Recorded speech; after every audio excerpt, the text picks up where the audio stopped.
அஸ்ஸலாமு அலைக்கும் வரஹ்மத்துல்லாஹி வபரகாத்துஹ். பிஸ்மில்லாஹிர் ரஹ்மானிர் ரஹீம். என் வாழ்வின் இரண்டாவது முறை மார்க்கப்பணியின் தொடர்புக்காக இல்லாமல் மனவழிகளோடு நடக்கின்ற குழப்பங்களை மனதில் கொண்டு என்னை சுற்றியிருக்கின்ற விமர்சனங்களுக்கு பொது வழியில் நான் பதில் கூற கடமை இருப்பதை உணர்ந்து இந்த பதிவை இறைவனை சாட்சியாக கொண்டு வெளியிடுகின்றேன். இறை பயத்தை மனதில் கொண்டு பொறுப்புகளோடும் நிதானத்தோடும் பொறுமையோடும் நடக்கின்ற அனைத்தையும் கையாள என் மார்க்கம் காட்டியிருக்கும் வழிகாட்டுதலை எண்ணியவனாக ஆரம்பம் செய்கின்றேன். எல்லாவற்றுக்கும் முன்னதாக நான் ஒரு சாதாரண மனிதன். எப்படி இறை சோதனைகள் எல்லா மனிதர்களுக்கும் பொதுவானதோ அது போன்று சோதனையிலிருந்து நானும் விதிவிலக்கானவன் இல்லை. ஆம், என் இறைவனால் நான் சோதிக்கப்படுகின்றேன். அதுவும் மனித சதிகளைக் கொண்டும் நட்பின் துரோகங்களைக் கொண்டும் அவதூறுகளைக் கொண்டும் அவமானங்களைக் கொண்டும் மிரட்டல் எச்சரிக்கைகளைக் கொண்டும் இன்னும் பலவாறாக நான் என் இறைவனால் சோதிக்கப்பட்டு கொண்டிருக்கின்றேன். இந்த அனைத்து சோதனைகளும் என் இறைவன் புறத்திலிருந்துதான் வருகின்றது என்ற ஆழமான நம்பிக்கையை மனதில் கொண்டு எல்லா சோதனைகளிலிருந்தும் நேர்மையோடும் நீதியோடும் பொறுமையோடும் இறை பயத்தோடும் அதை கடக்க ஒவ்வொரு நாளின் விடிகளை எதிர்பார்த்தவனாகத்தான் என் நாட்களை நகர்த்தி கொண்டிருக்கின்றேன். நான் இங்கு உரை நிகர்த்த வரவில்லை. நடக்கின்ற குழப்பங்களுக்கு 3 கேள்விகளாக என் தரப்பிலிருந்து பிரித்து கேள்விகளையும் பதில்களையும் முன்வைக்கின்றேன். அழைப்பு பணியில் என் மேல் வைக்கப்படும் விமர்சனங்களுக்கும் அவதூறுகளுக்கும் எனது பதில்கள் இது. என் மார்க்கத்தின் அழைப்பு பணி 2014ஆம் ஆண்டு முதல் இன்று வரை இறைவன் எனக்கு கொடுத்த மார்க்கத்தின் கல்வியை நான் என்னை மாற்றிக்கொள்ள, மறுமையின் விதைகளை நான் அறுவடை செய்ய இறைவனுக்காக மட்டும் நான் அமைத்து கொண்ட பாதை இது. அழைப்பு பணி இடமல்லாது பொதுவெளியில் எதை கொண்டும் நான் மக்களுக்கு முன்னால் வந்ததில்லை. மார்க்க நிகழ்ச்சிகளுக்காக இல்லாமல் வேறெங்கிலும் நான் பொதுவெளியில் கலந்து கொண்டதும் இல்லை. இதுவரை நான் ஏதாவது ஒரு தனிப்பட்ட இயக்கத்திற்காக, கொடிக்காக, தனிப்பட்ட கொள்கைகளுக்காக இந்த அழைப்பு பணியில் செயல்பட்டிருக்கின்றேனா? ஏதாவது பொருளாதார உதவிக்காக, பணத்தை தர்மத்தை வசூல் செய்வதற்காக ஏதாவது மேடையில் ஏறி அழைப்பு கொடுத்திருக்கின்றேனா? ஏதாவது நிகழ்ச்சிக்கு சென்று பணம் கேட்டு பொருளாதார உதவி கேட்டு நிகழ்ச்சி ஏற்பாட்டாளர்களிடம் முறையிட்டிருக்கின்றேனா? இறை உதவியால் 500 மேடைகளுக்கு மேல் இறை மார்க்கத்தை முழங்கிய நான் எங்காவது பணம் பெற்று அழைப்பு பணி செய்திருக்கின்றேனா? வாகன செலவு, தங்கும் செலவு என்று எதற்காவது யாரிடமாவது பணம் பெற்றிருக்கின்றேனா? அழைப்பு பணியின் வீடியோக்களை யூடியூப் சோஷியல் மீடியாக்களில் பதிவு செய்து அதன் மூலமாக ₹1 நான் பெற்றிருப்பேனா? என் அழைப்பு பணியில் இதுவரையிலும் எல்லா செலவுகளையும் இறைவன் எனக்கு வழங்கிய பொருளாதாரத்திலிருந்து மறுமையின் நலனை நாடி மனிதர்களிடம் எதையும் எதிர்பார்க்காமல் என் இளமையை, என் நேரங்களை, என் பொருளாதாரத்தை இறைவன் ஒருவனுக்காக செலவு செய்தவன் நான். அதை என் இறைவன் நன்கறிந்தவன். இதை அறிந்திருந்தும் அழைப்பு பணியை வைத்து பணம் சம்பாதிப்பவன், அழைப்பு பணியின் முகத்தை வைத்து பணத்தை பெற்று வியாபாரம் செய்பவன் என்று எவரேனும் கூறினால் இறைவனின் நீதிமன்றத்தை அஞ்சிக் கொள்ளுங்கள். உங்கள் நாவுகள் உங்களுக்கு எதிராக சாட்சி சொல்லும் நாளை பயந்து கொள்ளுங்கள். இந்த விமர்சனத்தை 12 ஆண்டுகள் நான் எதிர்கொள்கிறேன்.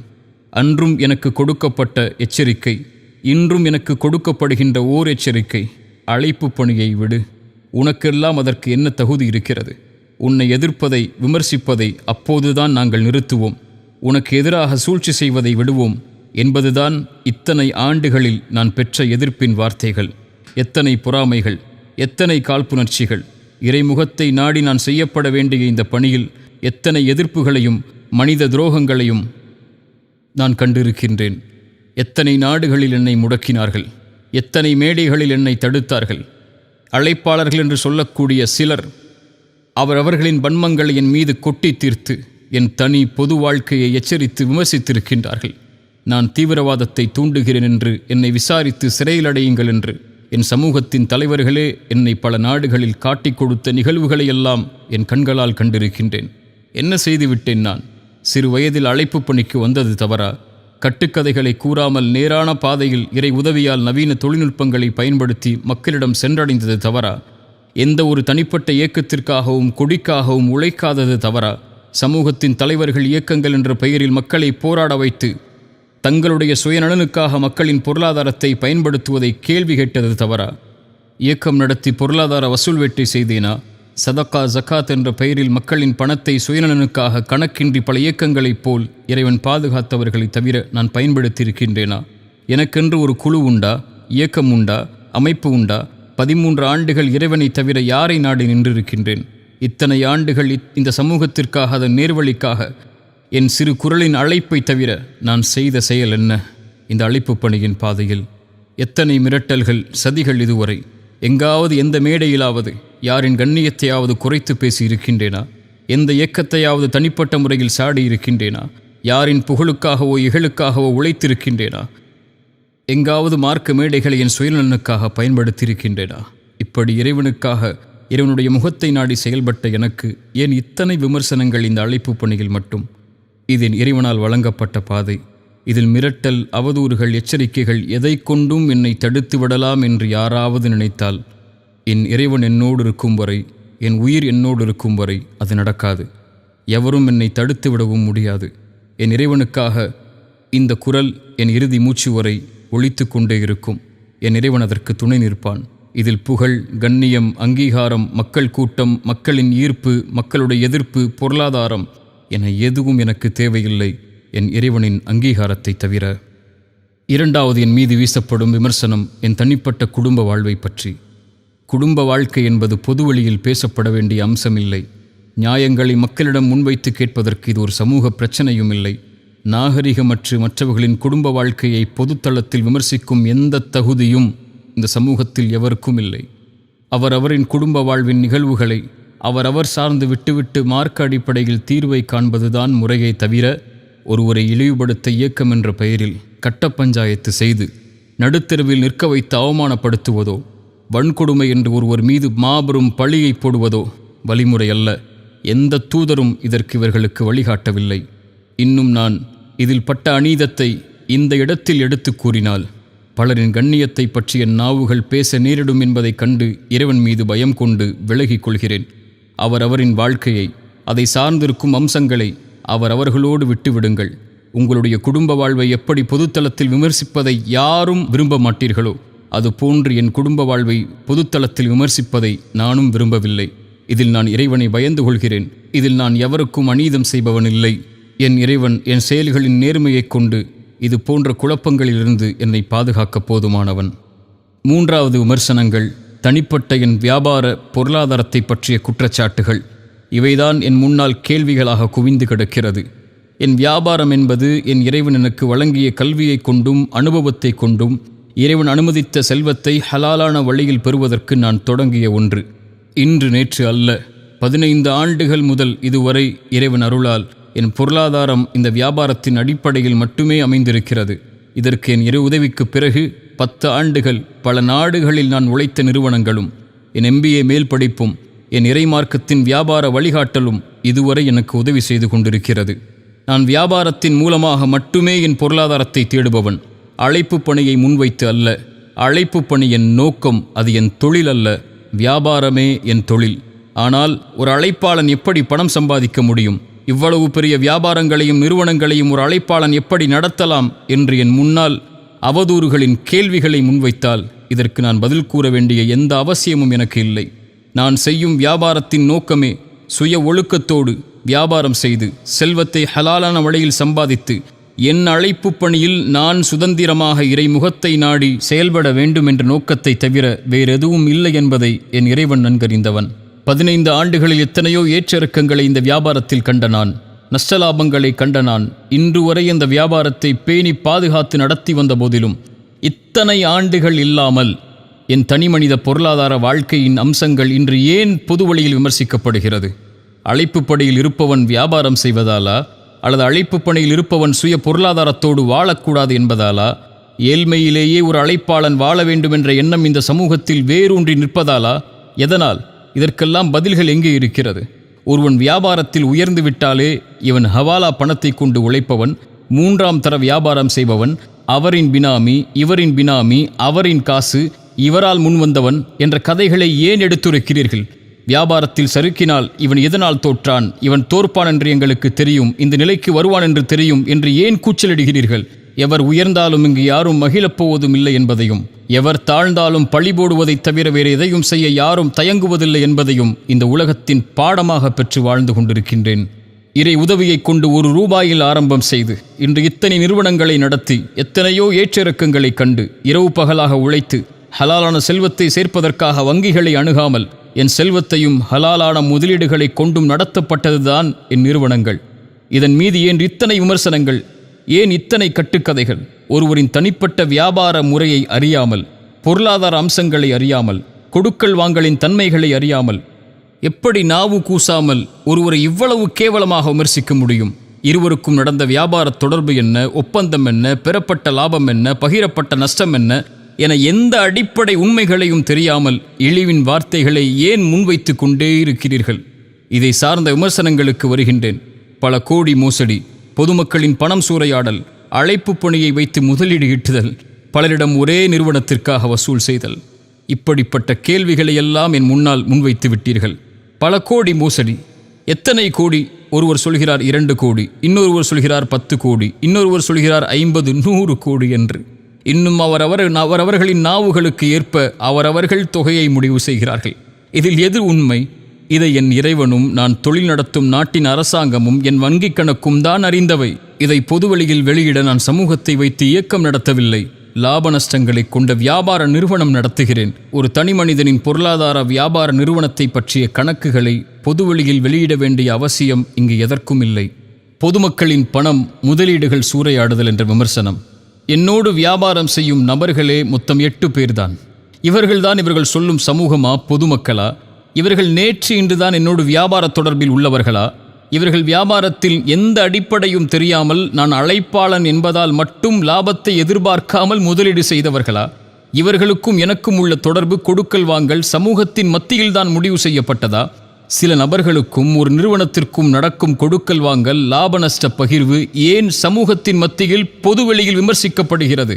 சமூகத்தில் உள்ள எல்லா வியாபாரிகளின் வியாபார தொடர்பும் கொடுக்கல் வாங்கலும் இப்படித்தான் பொதுவெளியில் விமர்சிக்கப்படுமா?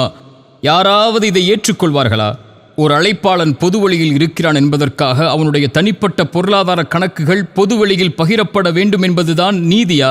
என் நிறுவனத்தில் வேலை பார்த்த ஒருவர் வேலையை விட்டு அவரின் தவறால் நீக்கிய காரணத்தால் வெறுப்புணர்ச்சியோடு சதித்திட்டம் செய்து என்னோடு கருத்து வேறுபாடு கொண்டுள்ள எல்லா எதிரிகளையும் ஒன்றிணைத்து என் நிறுவனத்தின் தனிப்பட்ட அமானிதங்களை பலரிடம் பகிர்ந்து கொண்டு என்னோடு தொழில் செய்யும் எல்லோரையும் குழப்பி ஒரு மனிதனுடைய 15 ஆண்டுகளுடைய உழைப்பை தரைமட்டமாக்கிய இந்த சூழ்ச்சியை நான் பொதுவெளியில் பகிர்ந்தால் என்ன ஆகும்? இவர்களின் இந்த குரலெல்லாம். இந்த சூழ்ச்சியில் அழிந்தவனும் கேள்விக்குள்ளாக்கப்பட்டவனும் நானாகவே இருந்துவிட்டு போகின்றேன். என்ன ஆனாலும், என்ன அநீதம் என் மீது செலுத்தப்பட்டாலும் நான் யாருக்கும் அநீதம் செய்யப் போவதில்லை. செல்வம் ஒரு அமானிதம், அதை பேணவில்லை என்றால் என்ன ஆகும் என்ற மார்க்கத்தின் எச்சரிக்கையை நன்கறிந்தவன் நான். எவரின் ₹1 ஹராமான வழியில் என்னிடம் வந்துவிடக்கூடாது என்பதை பேணி பாதுகாப்பவன் நான். இந்த சூழ்ச்சி வலையில் நானும் என் வியாபாரமும் என்னை சார்ந்தவர்களும் சிக்குண்டு தவிக்கிறோம். இருந்தாலும் அமானிதங்களை இறை பயத்தோடு கையாள வேண்டுமென்ற இறை பயத்தை மேலும் என் உள்ளத்தில் நான் பதிய வைக்கிறேன். இந்த நேரத்தில் இதன் வியாபாரத்தின் தோல்வி அல்ல, ஒரு சதியால் நான் சந்திக்கும் வீழ்ச்சி. எத்தனையோ ஏற்ற இறக்கங்களை என் வாழ்வில் கண்ட நான் இறைவனுடைய அருளால் எப்படி மீண்டு வந்தேனோ அது போன்று என்னோடு நேர்மையும் உண்மையும் இருக்கும் வரை என் இறைவன் என்னை ஒருபோதும் கைவிடப் போவதில்லை. என் இறைவன் என்னோடு இருக்கின்றான். என்னை இறைவனுக்காக நேசிக்கும் எல்லா உறவுகளும் என்னோடு உண்டு. எல்லோரின் அமானிதங்களும் என் தரப்பிலிருந்து நீதியோடு மட்டுமே நடந்து கொள்ளப்படும் என்பதை இந்த குழப்பங்களுக்கு இறை சாட்சியோடு நான் முன்வைக்கும் வார்த்தைகள். கடைசியாக, ஒட்டுமொத்த சமூகத்தையும் கலக்கத்திலே ஆட்படுத்தி சந்தேகங்களை கிளப்பிய UTJ என்ற அமைப்பால் வெளியிடப்பட்ட அந்த ஒரு வீடியோ, அந்த வீடியோவின் காட்சிகளை வைத்து அதை நியாயப்படுத்தியும் எதிர்த்தும் கேள்விகளை முன்வைத்தும் எல்லா நாவுகளும் சமூகத்திலே பேசி தீர்ந்துவிட்டது.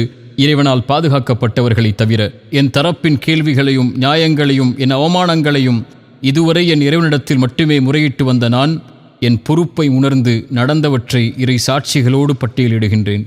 கடந்த ஆகஸ்ட் 8ஆம் தேதி நான் திருச்சிக்கு நண்பராக கருதிய ஒருவருக்கு நான் செய்த பண உதவியை திருப்பி பெறுவதற்காக வந்த நேரத்தில் அந்த நண்பனையே எனக்கு துரோகியாக மாற்றி அவரோடு சேர்ந்து சதி செய்து என்னை கடத்தியது யார்? 4 வாகனங்களை கொண்டு என் வாகனத்தை தடுத்து நிறுத்தி ஓட்டுநரை அடித்து காருக்குள் ரவுடிகளைப் போல் ஏறி என் மொபைலை என்னிடமிருந்து பறித்து ஒரு கட்டுமான பணி நடக்கும் இடத்திற்கு என்னை வலுக்கட்டாயமாக கடத்திச் சென்றது யார்? மார்க்க ஜமாஅத் என்று சொல்லும் நீங்கள் என்னை பாதிக்கப்பட்டவர்களுக்கு நீதி பெற அழைத்துச் செல்கிறோம் என்று அழைத்துச் சென்ற இடம் பள்ளிவாசலா, அல்லது உங்கள் ஜமாஅத்தின் தலைமையகமா, அல்லது கட்ட பஞ்சாயத்து செய்யும் முழுமை பெறாத கட்டிடப்பணி நடக்கும் ஒரு வீடா? இதுதான் நீதியை பெற்றுத்தரும் உங்களுடைய இடமா? என்னை ஒரு அறையில் அடைத்து ஜமாஅத் என்ற பெயரில் 10 சிறுவர்களையும் வாலிபர்களையும் பயன்படுத்தி கட்டுமான ஆயுதங்களையும் கத்திகளையும் கொண்டு இந்த இடத்திலிருந்து நகர்ந்தால் உன் உயிருக்கே உத்தரவாதம் இல்லை என்று மிரட்டி என் மொபைலை, என் உரிமைகளை, உடைமைகளை பறித்தது யார்? நான் கடத்தப்பட்டது என் மனைவிக்கு தகவல் தெரிந்ததும் காவல்துறைக்கு அவர்கள் அறிவித்து விட்டார்கள் என்பதை அறிந்தவுடன் பயந்து வந்து UNTJவின் தலைவர் ரஃபி அவர்களே, என் முன்னால் வந்து என்ன சொன்னீர்கள்? லீகலா போறியோ, காவல்துறைக்கே தகவல் கொடுத்துட்டியோ, நாங்கள் எவ்வளோ பெரிய ஜமாஅத் தெரியுமா இந்த ஊரில், காவல்துறை எங்களுக்கு வந்தால் சல்யூட் அடிக்கும், அவங்க வர்றதுக்குள்ள உன் கதியை என்ன ஆக்குறோன்னு பார் என்ன மிரட்டி என்னை தாக்குதலுக்கு உள்ளாக்கியது யார்? கட்ட பஞ்சாயத்து செய்ய உங்களின் நபர்கள் நீங்கள் கடத்தி சென்ற இடத்திற்கு வருகை தருவதற்கு முன்னால் காவல்துறைக்கு நீங்கள் கடத்திய சம்பவம் தெரிந்துவிட்டது, மாட்டி விடுவோம் என்ற பயத்தில் என் முன்னதாகவே வந்து தானாகவே 100க்கு கால் செய்வதைப் போல் கால் செய்து இங்கு பிரச்சனை நடக்கிறது, இவரை அழைத்துச் சென்று விடுங்கள், நாங்கள் பாதுகாத்து இந்த பிரச்சனையிலிருந்து ஒப்படைக்கிறோம் என்ற ஒரு நாடகத்தை அரங்கேற்றினீர்களே, மறந்து விட்டீர்களா? 100க்கு தகவல் தெரிவித்ததால் ஒரு போலீஸ் வந்தவுடன் நீங்கள் நடத்திய நாடகத்தை தான் அந்த வீடியோவில் இந்த உலகம் பார்த்தது. அதற்கு முன்னால் நீங்கள் நடத்திய தாக்குதலை, தடுத்த அடிப்படை உரிமைகளை, மிரட்டிய இரையச்சமற்ற வார்த்தைகளை வீடியோ எடுத்தீர்களே, அதையும் வெளியிட்டிருக்கலாமே.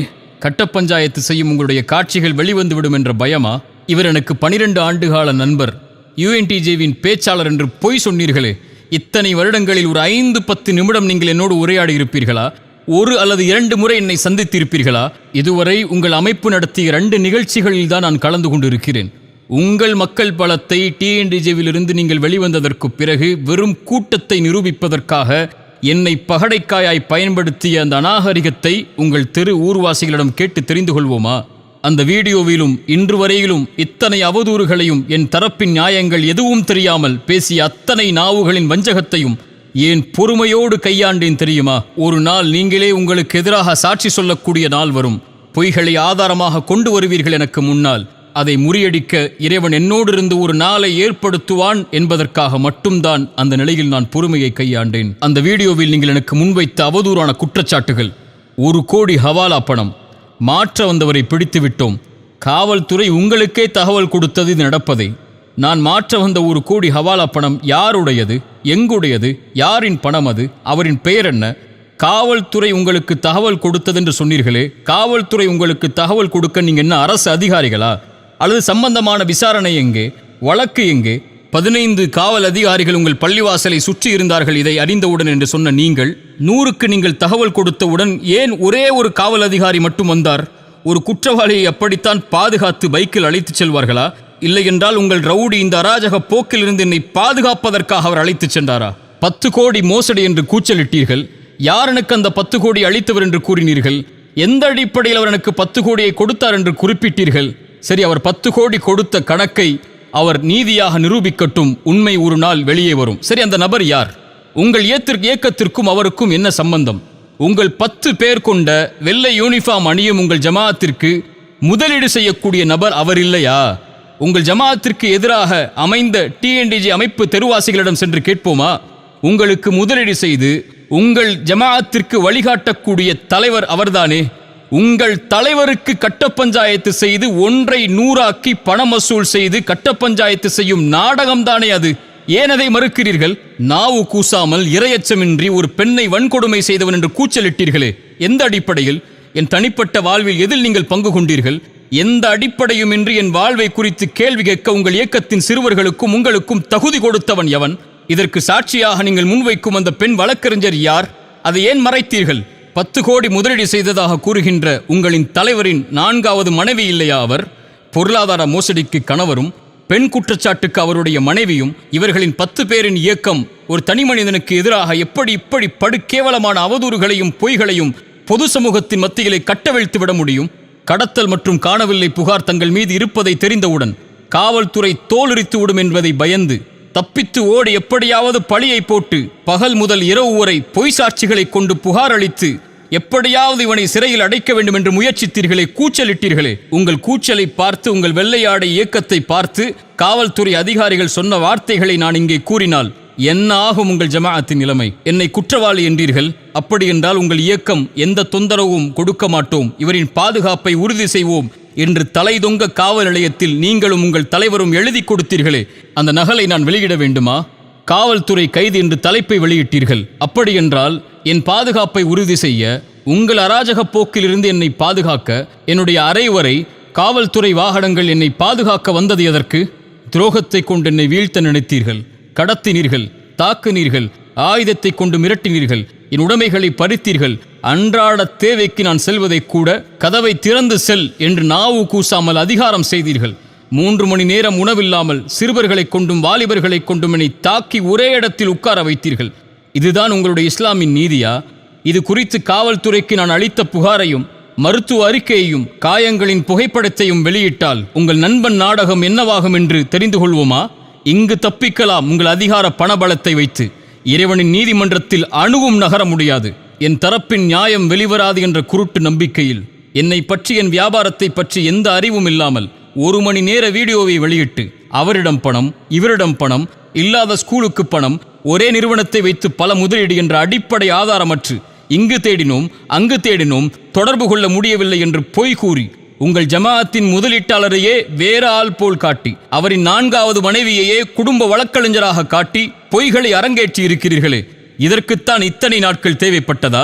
அவரிடம் பணம், இவரிடம் பணம், இத்தனை முதலீடு என்று 1 வாரமாக என்ன செய்வதென்று தெரியாமல் என்னோடு தொடர்பில் இருந்த எல்லோருடைய பட்டியலையும் வாங்கி, பணம் திருப்பி கொடுக்கப்பட்டவர்களின் பட்டியலையும், லாபங்களை வாங்கி கொண்டு என்னை விட்டு சென்று விட்டவர்களின் பட்டியலையும், எந்த வியாபார அறிவும் இல்லாமல், உடன்படிக்கைகளை பார்க்காமல், 2 தரப்பின் நியாயங்களை பார்க்காமல் ஒருவர் மீது பொருளாதார பழிபோட ஏன் இவ்வளவு போராடுகிறீர்கள்? சரி, என்னை விமர்சித்தீர்கள். சரி, என்னிடத்திலே உங்களுக்கு 1000 முரண்பாடுகள் இருக்கலாம்.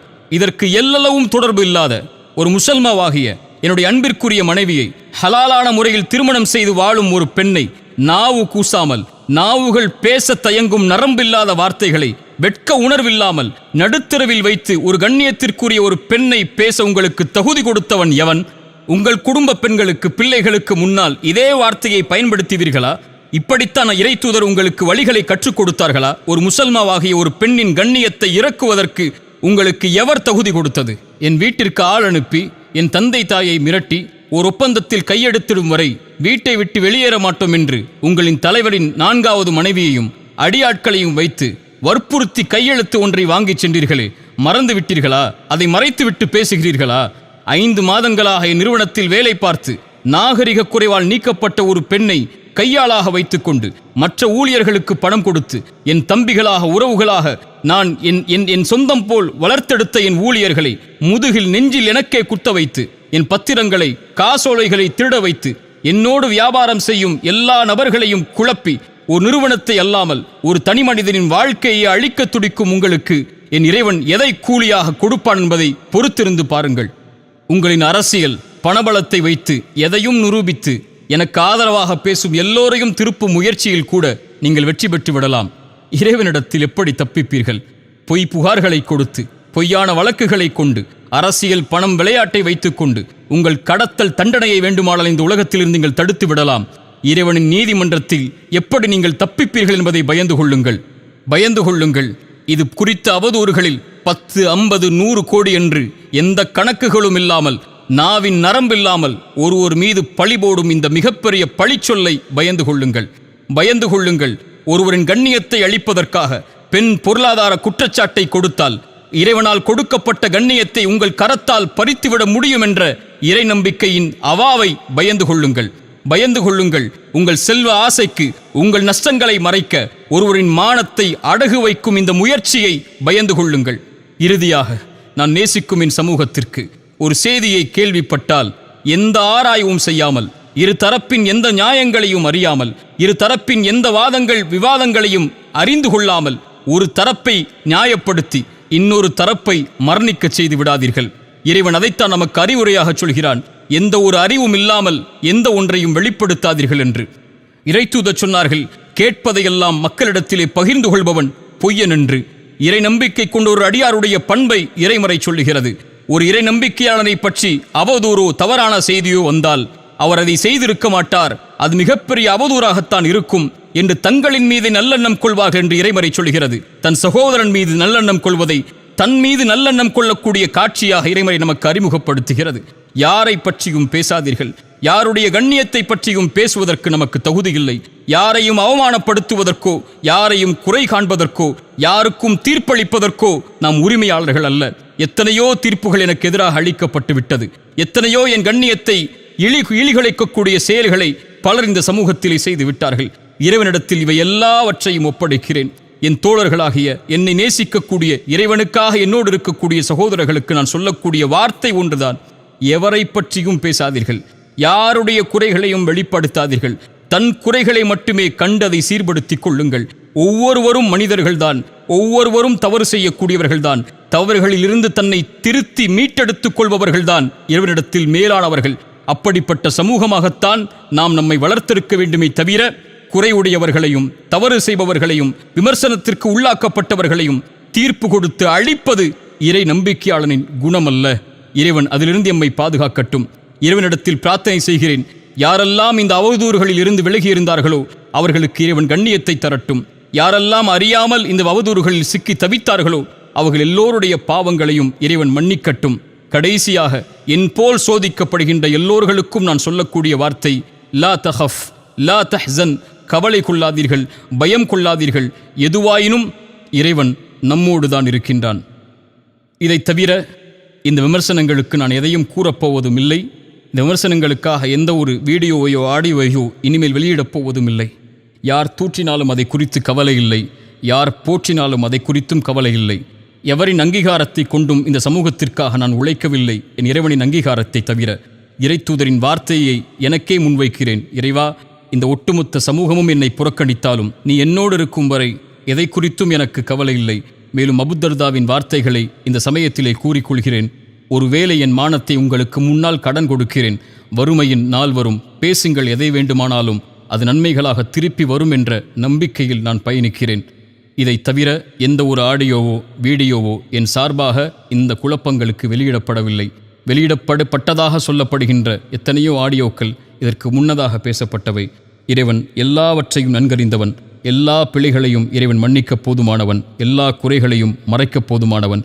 எல்லோர்களுக்கும் இறைவன் நேர்வழி காட்டி எல்லோர்களுடைய செயல்களையும் இறைவன் அங்கீகரிக்கட்டும். அஸ்ஸலாமு அலைக்கும் வரஹ்மத்துல்லாஹி வபரகாத்துஹு.